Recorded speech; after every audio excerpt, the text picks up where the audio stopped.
ఉండాలనుకుంటున్నామంటే అయ్యి మీరు పెద్దవాళ్ళు ఉన్నారు చాలా, మరి మా ఇంట్లో సరిపోతుందా, ఒకటే రూమ్ ఉందంటే పర్వాలేదమ్మా ఏ రాత్రికి ఉంటే సరిపోతుంది నాకంటే.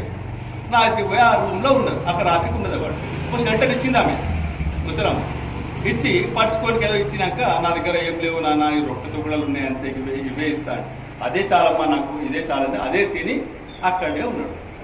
ఉంటే ఆమె ఇతను గమనించింది ఏంటంటే ఏదో ఆమె మన్మరింగ్ చేసుకున్నట్టు అనిపించింది.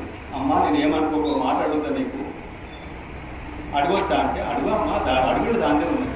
నువ్వు నేను వచ్చినప్పుడే చూస్తున్నా నీ నోట్లో ఏమో నువ్వు మాట్లాడుతున్నావు, నీదిగా మాట్లాడుకుంటున్నావు, ఏం చేస్తున్నావు అంటే ఏం లేదు నాయన, నాకు నారాయణుడు అంటే చాలా ఇష్టం, నామస్మరణ చేసుకుంటూనే ఉంటా ఎప్పుడు, నేను ఆ నామస్మరణనే చేసుకుంటున్నా అని నారాయణ నారాయణని అంటుంటా. ఇప్పుడు బయటకు అంటున్నా నారాయణ నారాయణ, నేను మాట్లాడుతున్నప్పుడు నా లోపల నారాయణ నడుస్తుంటుంది, నామస్మరణనే ఉంటుంది నా ఎప్పుడు నడుస్తుంటుంది ఎప్పుడు.